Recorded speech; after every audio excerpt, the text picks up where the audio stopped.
Ladies and gentlemen, boys and girls, welcome back to the channel everyone. I hope you all must be doing absolutely fine.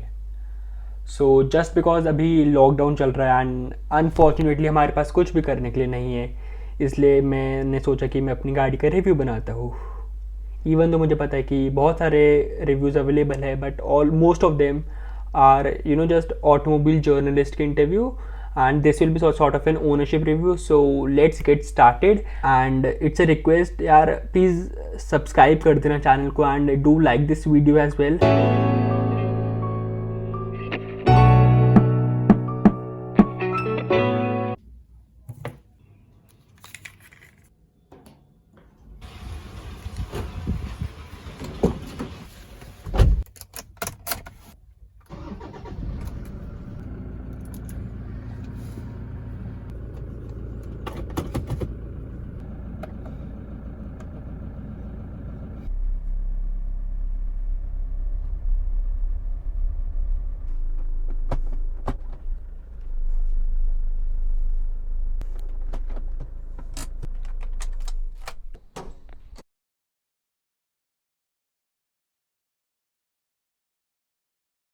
This is a 3 liter 169 bhp का engine.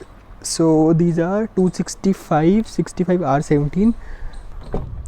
This car also comes with driver side electrically adjustable seats, and ये एक हमने डंडा रखा हुआ है. हम नोएडा रहते तो just for the safety. Also इसमें only the driver side mirror is auto up and auto down. यहाँ पे हमारे पास सारे मिरर के कंट्रोल्स है. This is for retracting the mirror, left right mirror के adjustment.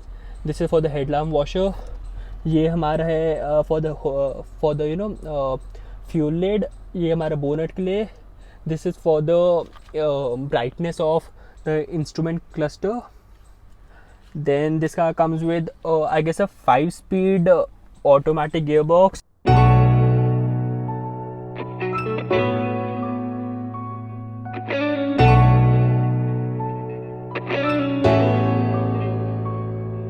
A 2014 model, comes with a I guess 7-inch touchscreen. So this is how the steering wheel of the car looks like. So this is a wooden finish.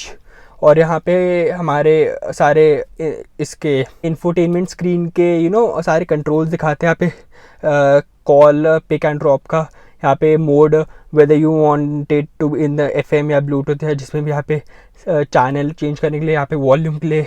This is again for the display button which is over here. यहाँ पे सारे mileage and distance to empty and थोड़े बहुत और time वगैरह features दिखाता है. फिर यहाँ पे हमारा क्रूज़ कंट्रोल आ जाता है, जिसको एनेबल करने के लिए हमें you first have to do this, and यहाँ पे उसका नीचे करके सेट कर देते हैं. फिर the car is automatically on cruise control above 40 km/h. फिर अगर हमें स्पीड बढ़ानी है तो फिर हम ऐसे कर सकते हैं क्रूज़ कंट्रोल में, और अगर कम करनी है तो जस्ट लाइक दिस. यहाँ पे एक रियर कूलिंग का ऑप्शन है, क्योंकि सिंस दिस इज 7 सीटर यहाँ पे, एंड थर्ड रो के लिए AC vents. This is quite a small glove box over here. Then हमारा ये सेंटर कंसोल, ये जो एरिया है ये काफ़ी बड़ा है. And the worst part of this is कि हम यहाँ पे बॉटल नहीं रख सकते. अगर आपको लग रहा होगा कि ये काफ़ी बड़ी है, तो ऐसा नहीं. यहाँ पे एक 1/2 लीटर की बॉटल आती है, 1 लीटर का ऑप्शन ही नहीं है. Then this is to lock and unlock the door.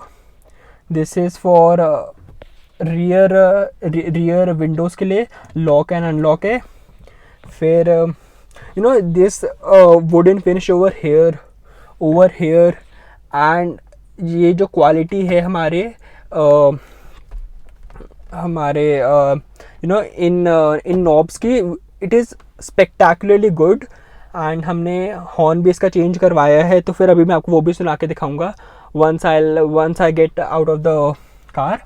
फिर यहाँ पे हमारा थोड़ा सा cup holders, bottle holders type के आ जाते हैं. दोनों साइड पे अवेलेबल है हमारे लिए. को passenger side is not electrically adjustable. ये हमारी हैंड ब्रेक है which is also not an electric one. ये हमारे हैज़र्ड लाइट स्विच. देन यहाँ पे हमारे सारे इधर AC कंट्रोल आ जाते हैं। यहाँ पे एक single zone automatic climate control है। अगेन जहाँ पे एक बहुत ही अच्छी सी and of very good quality एक वुडन फिनिश मिलती है। This car comes with 2 air bags, 1 over here and 1 over here, co passenger and driver. And the seats are also very very comfortable, but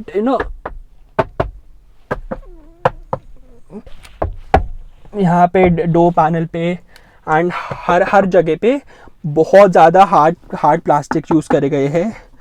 यहाँ पे centre console की plastic quality is fine, but बाकी जगह car में बहुत ही cost cutting करी गई है। No vanity mirror, no light. यहाँ पे एक दिन सनग्लास होल्डर आता है। देन इस साइड पे सिर्फ एक वैनिटी मिरर है and no without a light. Now let's move to the back side. And one more thing, अगर आप देखो तो ये door just because it is a big car and an expensive one, इसका डोर बहुत ही smoothly close होता है and बहुत ही एक कंफर्टेबल साउंड प्रोवाइड करता है। The leg room over here is just supreme. If I set, यहाँ पे बहुत ज़्यादा हेड रूम है। The car also comes with what do you call this, क्या बोलते हैं इसको,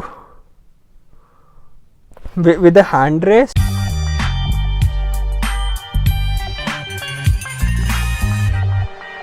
देन अभी तो मैंने, अगर आप देखो तो आज कंपेयर ड्राइवर सीट अभी काफ़ी पीछे हुई है एंड को पैसेंजर सीट आज कंपेयर थोड़ी आगे है।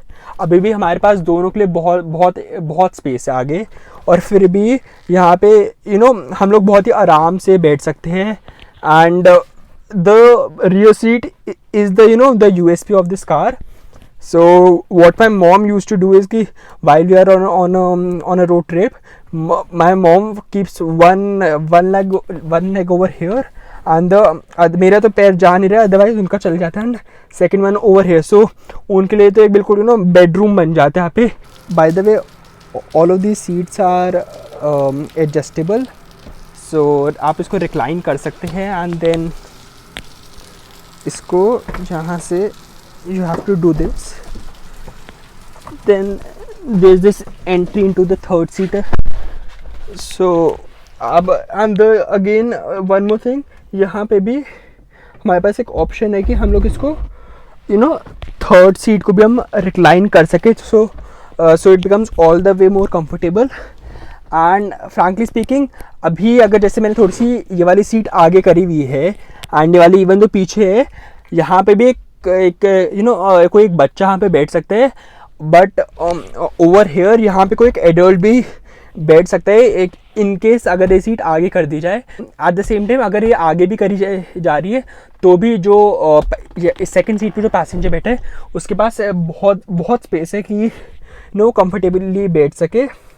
देन यहाँ पे हमारे पास 2 कप होल्डर टाइप के, इस साइड पे एक कप होल्डर आता है। अगेन फॉर द कंफर्ट यहाँ पे हमारे पास 2 AC वेंट्स दिए गए, यहाँ पे भी लाइट प्लेसमेंट है। So overall the car seating is very supremely comfortable. So guys the back tyre is also 265/65 R17 same size tyre. यहाँ पे हमें एक बैक कैमरा मिल जाता है। यहाँ पे हमारे पास सारे की सारी बैजिंग्स है। नीचे की तरफ हमें इसका जो स्पेयर व्हील है वो मिलता है। Then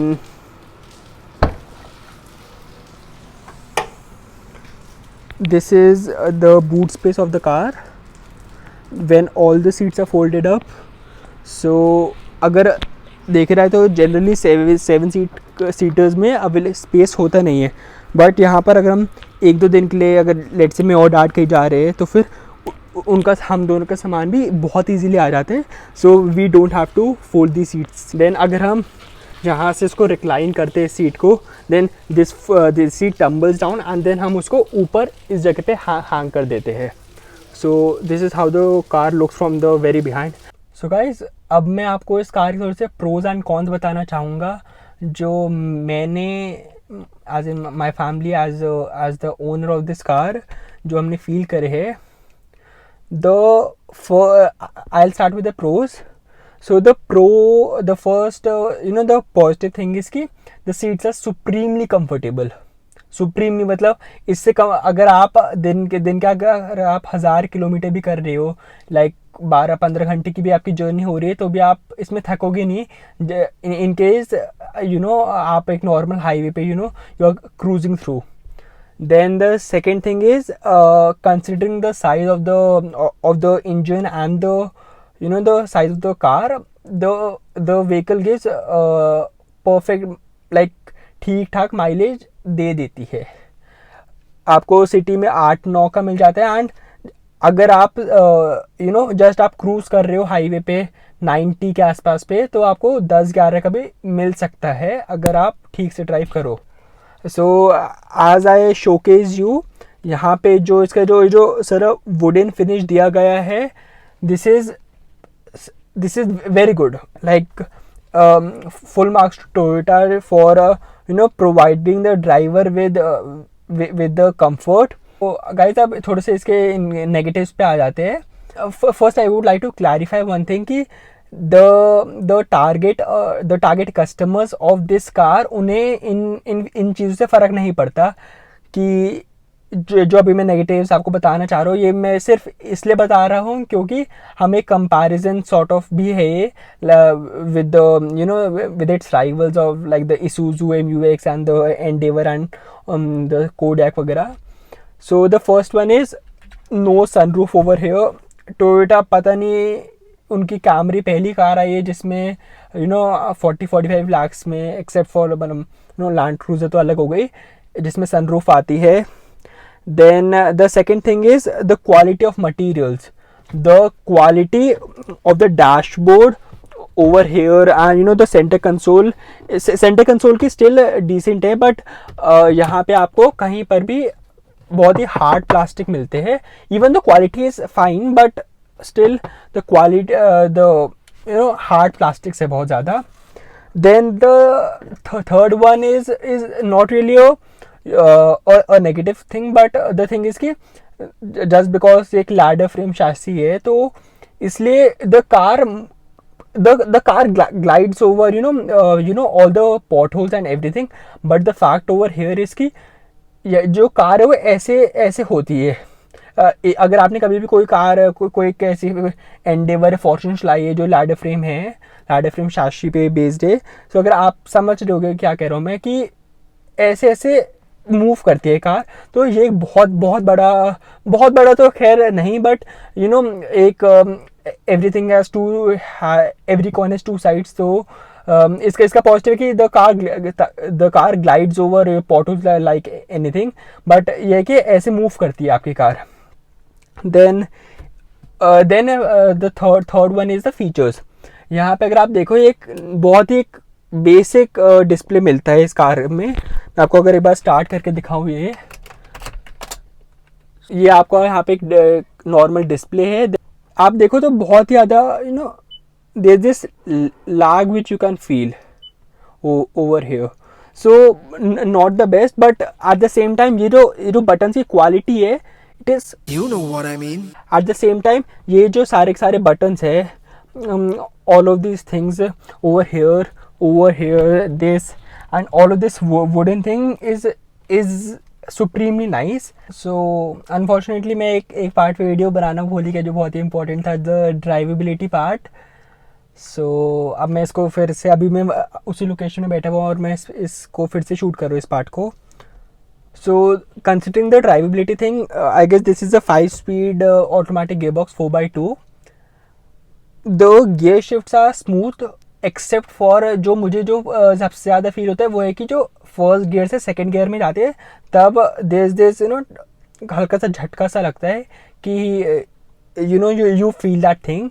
बाकी the second, third, fourth, fifth gear का तो it is very comfortable and बहुत ही स्मूथ होता है। देन अगेन अगर हम एक और चीज़, जो इंजन नॉइज़ बहुत बड़ा कंसर्न रहता है, क्योंकि this is a 3 litre 3000 cc का इंजन है, काफ़ी बड़ा इंजन है, इसलिए एक और कंसर्न है। सो इसमें मैं एक चीज़ कहना चाहूँगा कि अगर आप बहुत ही ज़्यादा एक एंथुजियास्ट हो, जो you get the point, right?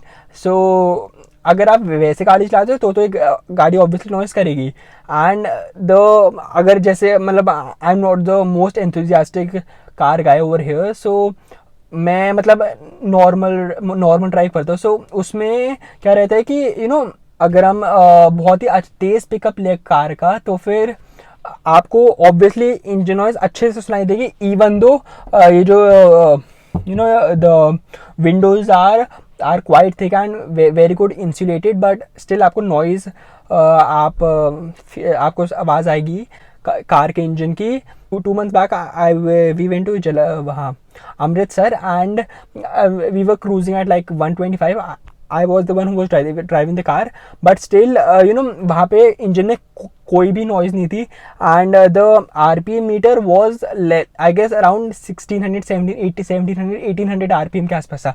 तो अगर आप खुद इमेजिन करें कि 1700, 1800 RPM पे आपकी कार है 125 की स्पीड पे, सो आपको माइलेज अच्छी ऑब्वियसली आएगी। And overall the noise is fine. हम स्टॉप अगर हम बहुत ही तेज़ एक्सेलरेट करते हैं कार को, तब you can feel that engine जो रोर कर रहा होता है उस समय। Otherwise this is a very comfortable car.